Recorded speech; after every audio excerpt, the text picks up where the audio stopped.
நண்பா, தாவேகா தொண்டர்களுக்கு இந்த பதிவு. அதாவது அண்ணா ரொம்ப நம்பிட்டேன்னா உங்களை நான் இதுக்கு மேல எங்களால முட்டு கொடுக்க முடியல. என்ன நம்பிட்டீங்க? என்ன அவர் உங்களை ஏமாத்தினாரு? எத்தனை சொத்தை ஏமாத்தினாரு? எத்தனை ஊழல் பண்ணாரு? என்ன பண்ணாரு அவரு? முட்டு கொடுக்க முடியலன்னா என்ன முட்டு கொடுத்தீங்க நீங்க? கரூர் சம்பவம் அப்போ உட்காந்து இந்த திமுகக்கு எதிராக நீங்க பேசுறீங்களா? திமுக அரசு பண்ற தப்பையில எதிர்த்து கேட்டீங்களா? எதுவுமே கேட்கல. முட்டு கொடுத்தேன்னு சொல்லி ஒரு சில இன்ஃபுளுசர் எல்லாம் வியூஸுக்காகவும் ஃபாலோவர்ஸுக்காகவும் பேசுறாங்க. அதாவது ஒரு தொண்டர்கிட்ட உண்மையா நேரடியா இப்ப மனம் விட்டு பேசுறேன். நான் அவனு கேட்கிறேன், இதுதான் அவர் மேல வச்சிருக்க அன்பா, பாசமா, மரியாதையா? இவ்வளவுதானா? நீங்க எவனோ ஒரு நியூஸ் சேனல்கார ஊடகத்துக்கார தப்பா பிம்பத்தை கட்டமைக்கிறா, அண்ணனை தூக்கி பேசுறீங்க. நான் உனக்கு கேட்டுங்களா? அண்ணன் இங்க இவ்வளவு கேவலப்பட்ட வேதனைப்பட்டு அனுபவிக்கணும்னு அவசியம் இல்ல. இப்ப கூட கட்சி வேண்டாம், நான் கலைச்சிட்டு போறேன், நான் சினிமாவில் நடிக்க போறேன்னு சொன்னா அடுத்த 20 வருஷத்துக்கு நம்பர் 1 200 கோடி 300 கோடி சம்பளம் வாங்குறாரு. புரிஞ்சுங்களா? அவர் இங்க அவமானப்படணும்னு அவசியம் இல்ல. நான் கேட்கிறேன், நாட்டுல ஊழலான ஆட்சி நடக்குது, தூய ஆட்சி இல்ல. அப்படி ஒரு ஆட்சியை கொடுக்கறதுக்கு ஒருத்தர் உள்ள வராப்புல 30 வருஷமா இது வரைக்கும் அவர் கெட்ட பேர் வாங்காதவர் கடைசி 2 வருஷமா வாங்குறாருன்னா கட்டமைக்குது. ஒவ்வொரு யூடியூபர்ஸையும் ஃபாலோவர்ஸையும் நல்லா ஃபாலோவா வச்சிருக்கிற யூடியூபர்ஸ் எல்லாம் கூப்பிட்டு வச்சு திமுக பணத்தை கொடுத்து பேச வைக்குது. நல்லாவே தெரியும். இந்த மாதிரி விஷயம் எனக்கும் வந்துச்சு. நான் இங்க பாருங்க, அதுக்கு நெஞ்சு அறுத்து செத்து போயிருந்தா தவிர எங்க அண்ணனுக்கு எதிராக ஒரு வார்த்தை கூட பேச மாட்டேன். இப்படிப்பட்ட தூய்மையான மனுஷன். அவர் இங்க சம்பாதிக்கணும்னு வராரா? அரசியல் கட்சியில சம்பாதிக்கணும்னு வராரா? யோ பாவையா, மக்களுக்கு சேவை ஒண்ணு வராரியா? அங்க ஊழல் நடந்துட்டு இருக்கு, அந்த ஆட்சி எதுக்கணும். அதுக்கு ஒரு நல்ல ஒருத்த வரா, அவனை நம்ம முடிச்சாதான் நம்ம வாழ்நாள் ஃபுல்லா சம்பாதிக்கலாங்கிற திராவிட மாடல் ஆட்சி இப்படி ஒரு கட்டமைக்குது. அண்ணனை போய் 4 பேருக்கு முன்னாடி அசிங்கப்படுத்துறீங்களே, வேதனையா இருக்கியா? யோ அந்த மனுஷன் எவ்வளவு உச்சத்தில் இருக்கிறாரு.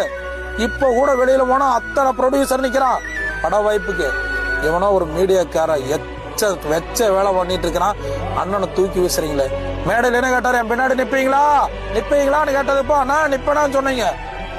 ஒரே ஒரு விஷயத்துக்காக இப்படி தூக்கி வீசுறீங்களே. யோ நான் கேட்கிறேன், இங்க இருக்கிறவனால தியாகியா? சுதந்திர போராட்ட தியாகிகளா? ஒவ்வொருத்தனும் 3 ஒண்டாட்டி 5 ஒண்டாட்டி 10 வப்பாட்டி 100 வப்பாட்டி வச்சு சுத்திட்டு இருக்கிறான். ஏன் ஊடகம் இந்த மாதிரி ஒரு மனிதனை நேர்மையான மனிதனை மக்கள்கிட்ட கலங்கப்படுத்துது? ஏன் ஊடகம் காசு வாங்கிருச்சு. அண்ணனுக்கு பின்னாடி நம்ம நிக்கணும்யா. இன்னாதாயா இந்த ஆட்சி மாறும். இந்த ஆட்சி திரும்பவும் வந்தனா இந்த கிட்னி வரைக்கும் நம்மளால பாதுகாக்க முடியாது. எல்லா யூடியூபர்ஸும் விலைக்கு போயிட்டாங்க. எங்கிட்டையும் இந்த மாதிரி வந்துச்சு, நான் அண்ணனுக்கு எதிராக பேச மாட்டேன். அதுக்கு செத்து போலாம். புரிஞ்சுதா? நேர்மையான மனுஷியா. இந்த பணத்தை சம்பளத்தில் விட்டு இறங்கி யாருமே வரமாட்டாங்க. இவ்வளவு தூரம் பதவி வெறியில் இருக்கிறாங்களே இந்த திராவிட மாடலாச்சு. போதும், இனிமேல் மக்கள் பணி போதும், நான் ரெஸ்ட் எடுக்கிறேன்னு எந்த தலைவரா சொல்றாரா? 80 வயசானாலும் உட்கார்ந்து ஆண்டு அனுபவிக்கிறாயா? கேளுங்கயா. கண்ணுல தண்ணீர் தாயா வருது எனக்கு சத்தியமா. எத்தனை விழிப்புணர்வு கொடுக்கறது? கொடுத்து எவ்வளோ ஒரு நியூஸ்காரன் சொல்றத பிடிச்சி கேட்டிருக்கிறீங்களே. என்னையா எனக்கு புரியல. நாட்டுல ஆட்சி மாற்றத்துக்கான சரியான நேரம் இதுயா.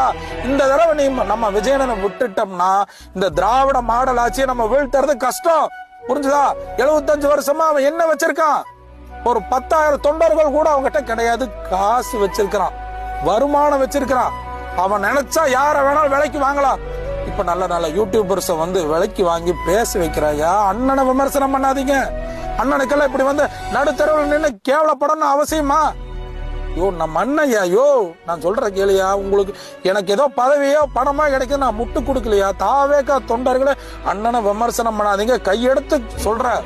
இந்த சாட்டமாமா ஓட்டமாமெல்லாம் காசுக்கு பேசிட்டு இருக்கிறான். அவனெல்லாம் ஆம்பளையா இருந்தா ஒரு வேட்பாளரா அவன் நின்று இருக்கணும். ஏன்னா வேட்பாளரா நின்னா 5000 ஓட்டு கூட அவன் வாங்க மாட்டாயா? தோத்துருவான்னு விலகி போறாயா? அவனு 10க்கு 10 ரூம்ல கூந்து விமர்சனம் பண்றாயா? புரிஞ்சுதா? எல்லா யூடியூபர்ஸ் விலைக்கு வாங்கிட்டாயா? அண்ணனை தவறா பேசாதீங்க. கையெடுத்து கும்பல தயவு செய்து. என்னையா பண்றீங்க? அதாவது நம்மெல்லாம் அண்ணனுக்கு ஆதரவா நிக்கணும், மக்களுக்கு பலமா இருக்கணும். மக்களுக்கான நேர்மையான ஆட்சி மிஸ்டர் விஜய் சாரை தவிர யாருனாலே கொடுக்க முடியாது. விஜயனை கூத்தாடி ஏத்துக்கிறேன். கூத்தாடி. உதயநிதி என்ன யாரு? மேல இருந்து வந்தாரா? மலையில இருந்து? கூத்தாடிதான் நாட்டை ஆள முடியும். அப்படிதான் தமிழ்நாட்டுல தலை விதி. கூத்தாடிதான் நாட்டை ஆள முடியும். அவனும் ஒரு மனிதன் தான். ஒரு ஜனநாயக நாட்டுல, சுதந்திர நாட்டுல யார் வேணாலும் நிக்கலாம். கூத்தாடிங்கிறவ தனியா வேற கிரகத்துல இருந்து வந்தவங்களா? மனுஷன் தானையா? நான் சொல்ற கையெழுத்து கும்பல தயவு செய்து வாய்ப்பு கொடுங்க. திரும்ப திரும்ப விழிப்புணர்வு எத்தனை தடவை தான் கொடுக்கறது? என் தலையை அடமான வச்சு ஒவ்வொரு விஷயத்தையும் நான் பேசிட்டு இருக்கிறேன், புரிஞ்சுதுங்களா? எத்தனை பேரை நான் மிரட்டுறானுங்க. நான் முஸ்லீமா இருந்து முஸ்லீமா இருக்கு ஐயா, திமுக காரன் தான் இவனை பாத்துக்கிறேங்கிறான். சத்தியமோடு சொல்றேன், எந்த திமுக காரனும் முஸ்லீமுக்கு சாதகமா கிடையாது. எத்தனை எம்எல்ஏ சீட்டு முஸ்லீம் கொடுத்திருக்கான்? எத்தனை பெண்களுக்கு வார்டு கவுன்சிலர் சீட் கொடுத்திருக்கான்? முஸ்லீம்க்கு எத்தனை பெண்களுக்கு கொடுத்திருக்கான்? கொடுக்கல. எதுக்கே அந்த சீட்டுக்காக போய் அலையறீங்க? நம்மளை எல்லாம் காலில் வச்சு மிதிச்சிட்டு இருக்காயா? அடுத்தது இன்ப நிதி வருவாங்க, இன்ப நிதியும் நம்மளை மிதிப்பா, புரிஞ்சுங்களா? சிந்தித்து பாருங்க. இதுக்கு மேல விழிப்புணர்வு கொடுக்க முடியாது. அண்ணனுக்காக உறுதுணையா நில்லுங்க. நாம பெரிய ஆட்சி மாற்றத்தை காண்போம். சிந்தித்து வாக்களிங்க. தாவேகா தொண்டர்களே, அண்ணனை அவதூறு, அண்ணனை கேவலப்படுத்தாதீங்க. கையெடுத்து கும்பிடுறேன். தாவேகா தொண்டை அக்பர் சார்பா கேட்கிறேன், தயவு செய்து எனக்கு ரொம்ப கண் கலங்கரமா இருக்கு. சிந்தித்து வாக்களிங்க.